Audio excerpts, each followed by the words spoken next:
This channel does not promote any violent, harmful, or illegal activities. All content provided by this channel is meant for an educational purpose only. এই মুহূর্তে breaking news, great eastern trading company দিচ্ছে festive sale offer. Lucky draw কন্টেস্টে পেতে পারেন গাড়ি, two wheeler, LED TV, electric kettle, mixer grinder এবং আরো অনেক কিছু। 65% ডিসকাউন্টের সাথে 20% ক্যাশব্যাক, এছাড়াও একটা ইএমআই ফ্রি, আকর্ষণীয় এক্সচেঞ্জ অফার, 10 কোটিরও বেশি উপহার ও ক্যাশব্যাক। এই সুযোগ হাতছাড়া করবেন না। আজই আসুন আপনার নিকটবর্তী গ্রেট ইস্টার্ন ট্রেডিং শোরুমে। খুশির 100 দিন কাটুক গ্রেট ইস্টার্নের সাথে।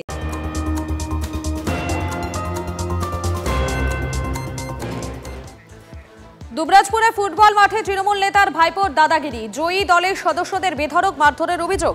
দুবরাজপুর পুরসভার চেয়ারম্যানের ভাইপো শাগনিক পান্ডে সহ 5 জন গ্রেফতার। ম্যাচ হারতেই বিপক্ষের খেলোয়াড়দের ওপর তার রোষ গিয়ে পড়ে। বীরভূমের সদাইপুরের ঘটনায় 5 জন আহত হন। শাগনিককে গ্রেফতারের দাবিতে দুবরাজপুরের রাস্তা অবরোধ করে চলে বিক্ষোভ। বিক্ষোভের মুখে পড়ে পুলিশও। অভিযোগ পেয়ে তৎপর হয় পুলিশ। মূল অভিযুক্ত শাগনিক সহ 5 জনকে গ্রেফতার করেছে পুলিশ। আমরা খেলতে গেছিলাম, আমাদের কোয়ার্টার ফাইনালে ওদের সাথে পড়ি। আমরা তো কোয়ার্টার ফাইনালে পড়তে আমরা খেললাম ওদের সাথে, ওরা হেরে গেল। ওইখানে কিছু ঝামেলা হলো, ওখানে চুকুই নিলাম আমরা ঝামেলা। তো ঝামেলা চুকুই পড়তে আমরা যখন আমরা ফাইনাল খেলি, কিন্তু ওরা বাড়ি আসেনি, ওরা জঙ্গলের মধ্যে দাঁড়িয়ে ছিল। আমরা যখন ফাইনাল ট্রফি নিয়ে বাড়ি আসছি, তখন আমাদেরকে মায়ের রাস্তায় ধরে আমাদেরকে যত ছেলে ছিলাম সবাইকে মেরেছে। চেয়ারম্যানের ভাইপো আরো অনেক সব ছিল। ট্রফি নিয়ে আমরা ফাইনাল জিতে ট্রফি নিয়ে চলে আসছি, তো রাস্তায় এসে আমাদেরকে গাড়ি দাঁড় করানোর পর আমাদেরকে মারধর করছে। কারণ ওই লাগ করেছিল চেয়ারম্যানের ভাইপো। জনস্বাস্থ্য কারিগরি দপ্তরের ঠিকাদারদের বকেয়া 5,000 কোটি। অভিযোগ, দীর্ঘদিন ঠিকাদারদের বকেয়া টাকা মেটানো হচ্ছে না। জেলায় জেলায় বিক্ষোভ। রাজ্য ঠিকাদারদের বকেয়া না মেটানোয় ক্ষুব্ধ হাইকোর্ট। নির্দেশ না মানায় রাজ্যের 2 সচিবের বিরুদ্ধে আদালত অবমাননার রুল জারি আদালতের।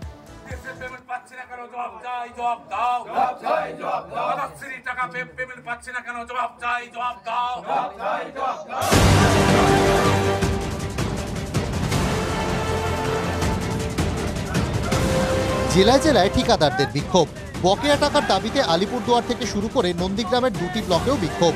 বিডিও অফিসে ঝুলিয়ে দেওয়া হলো তালাও। ঠিকাদারদের অভিযোগ, বিভিন্ন সরকারি প্রকল্পের কাজ করলেও লক্ষাধিক টাকা বকেয়া। একজন ঠিকাদারের প্রায় 5 বছর টাকা বাকি। তাদের দাবি, একদিকে যাদের থেকে কাঁচামাল নিয়ে কাজ করছেন ঠিকাদাররা, তারা টাকার জন্য চাপ দিচ্ছে। আমি টাকা চাইছি, আমার সংসার চলছে না, আমার 2টো বাচ্চা, তাদেরকে আমি কি করে মানুষ করব? আমরা ঠিক বুঝতে পারছি না, বিডিও সাহেব আমাদের কোনো প্রত্যুত্তর দিচ্ছে না। আমাদের বিধায়ক ফান্ডের কাজ করে, বিধায়ক ফান্ডে টাকা আছে, আমরা সেই টাকা পাচ্ছি না। 22 লক্ষ টাকা একটা পথশ্রী কাজ করার পরে আজকে 1.5 বছর হয়ে গেল, এখনো টাকা পাইনি। আর এই এনআরজিএস আমাদের 20 সাল থেকে আজকে 4 বছর হয়ে গেল, এখনো পেমেন্ট পাইনি। আগের টাকা দিচ্ছি না, অথচ আমি পরে আবার টেন্ডার করছি, তাহলে এর কাজ করলে যে আমরা টাকা পাবো তার প্রমাণ কি? জনস্বাস্থ্য কারিগরি দপ্তরের ঠিকাদারদের দাবি, রাজ্য সরকারের কাছে তাদের বকেয়া প্রায় 5,000 কোটি। জমাকৃত বিলের অঙ্ক প্রায় 5,000 কোটি টাকা, এবং কাজ হয়ে গেছে, এখনো বিল হয়নি, বিল হতে যাচ্ছে, তার পরিমাণটা প্রায় 2,500 কোটি। সারা বাংলার প্রায় 4,000 ঠিকাদার অত্যন্ত দিশাহারা, মৃত্যুর অপেক্ষা করা ছাড়া কোনো উপায় নেই। জীবন আজকে সত্যি বিপন্ন।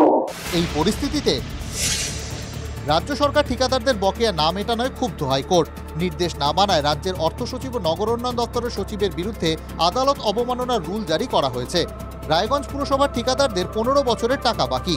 কেন সচিবদের বিরুদ্ধে পদক্ষেপ নয়, ব্যাখ্যা চাইল ডিভিশন বেঞ্চ। রাজ্য সরকারকে অবিলম্বে ঠিকাদারদের টাকা মেটানোর নির্দেশ কলকাতা হাইকোর্টের। যে সরকার ঠিকাদারদের বকেয়া পেমেন্ট দিতে পারে না, সেই সরকার আবার আমাদের পাড়া আমাদের সমাধান করবে কি করে? উৎসবে কোটি কোটি টাকা বিলি করছেন ক্লাবগুলোকে খুশি রাখার জন্য, হাতে ধরার জন্য। কন্ট্রাক্টরদের যে বকেয়া আছে সেগুলোকে তারা দিচ্ছেন না। রাজ্যের প্রাপ্য ন্যায্য বরাদ্দ 1,92,000 কোটি টাকা অফিসিয়ালি পেন্ডিং। কেন্দ্র যদি টাকাটা না দেয়, তার উপর রাজ্যের উপর চাপছে। বকেয়া নিয়ে রাজ্য জুড়ে ক্ষোভ বাড়ছে ঠিকাদারদের। কেন্দ্রের ঘাড়েই দায় ঠেলেছেন জনস্বাস্থ্য কারিগরি মন্ত্রী পুলক রায়। জানিয়েছেন, অগাস্টে 24 থেকে টাকা দেয় না কেন্দ্র। ঠিকাদারদের সঙ্গে তিনি সমব্যথী। Bureau report, TV9 Bangla.